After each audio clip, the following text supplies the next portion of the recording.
गांव में अनिल नाम का एक व्यक्ति अपनी पत्नी लक्ष्मी के साथ रहता था। वैसे इनकी शादी को कई साल बीत गए, लेकिन माँ बाप बनने का सौभाग्य अभी तक नहीं मिला, जिसके कारण दोनों काफी दुखी थे। एक दिन आ गई मनहूस, इसको देखने के बाद पूरा दिन खराब हो जाता है।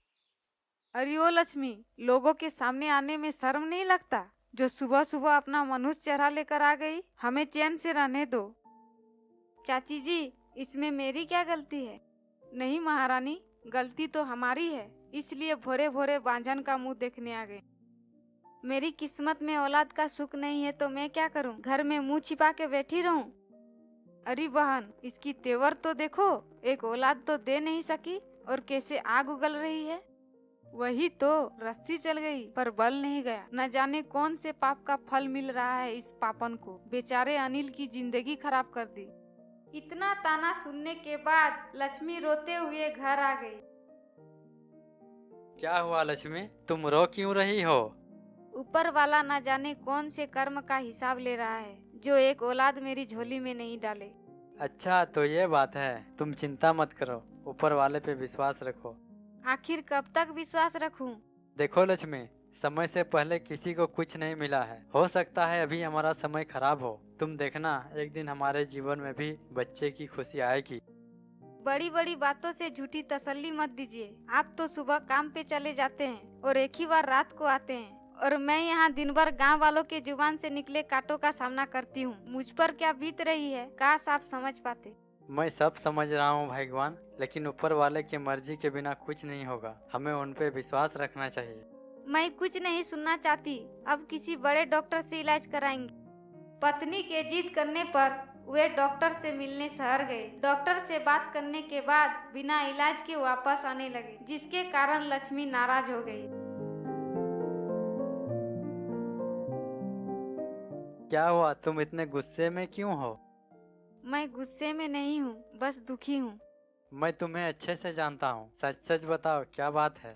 हम लोग बिना इलाज के घर जा रहे हैं। ऐसे में हम लोग तो बेऔलाद ही रहेंगे। देखो लक्ष्मी, तुम तो जानती हो मेरी कमाई कितनी है, और यहाँ तुमने सुना नहीं, पूरे इलाज कराने में 5 लाख रुपये लगेंगे। अब तुम ही बताओ, इतना पैसे मैं कहाँ से लाऊं? वो सब मैं नहीं जानती कैसे क्या होगा। आप क्या चाहते हैं, मैं जीवन भर बांझ बनी रहूं और लोगों के चुभते कांटों का सामना करती रहूं? बिल्कुल नहीं, बस मुझे कुछ समय चाहिए। मैं पाई पाई जोड़कर 5 लाख की व्यवस्था करूँगा, और ये सब करने में मुझे तुम्हारा साथ चाहिए, तो यह मेरे लिए बहुत आसान होगा। लक्ष्मी का नाराज होना बिल्कुल जायज था, क्योंकि उसके दर्द को कोई दूसरा समझ नहीं सकता। लक्ष्मी एक अच्छी पत्नी थी, इसलिए अपने गुस्से को काबू कर अपने पति की परिस्थिति को समझी। लक्ष्मी तुम घर निकलो, मैं थोड़ी देर में आ रहा हूँ। आप यहाँ क्या करेंगे? कुछ नहीं, कुछ देर मन को सुस्ता लूं, फिर घर आता हूँ। मैं भी आपके साथ रहूंगी। दोनों वहीं रुक जाते हैं और शांति से प्रकृति को निहार रहे थे, लेकिन अभी भी उनके मुखमंडल की उदासी देखी जा सकती थी। तभी एक औरत उनके पास आती है। क्या हुआ, तुम दोनों इतने उदास क्यों हो? कुछ नहीं माँ जी, बस ऐसे ही। बता भी दो, शायद तुम्हारी समस्या का समाधान मेरे पास है। क्या बताऊँ माँ जी, मेरी किस्मत ही फूटी हुई है। तुम कुछ कहोगी तभी तो मैं समाधान बता सकती हूँ। माँ जी, हमारी शादी को कई साल बीत गए, लेकिन अभी तक हमें बच्चे का सुख नहीं मिला। बस इतनी सी बात? इतना कहने के बाद वह परी बन जाती है।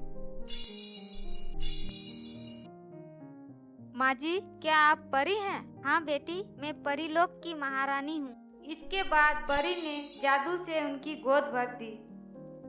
कुछ दिन बाद उसके घर में एक नन्ही सी परी का जन्म हुआ, जिससे दोनों की खुशी का कोई ठिकाना नहीं रहा।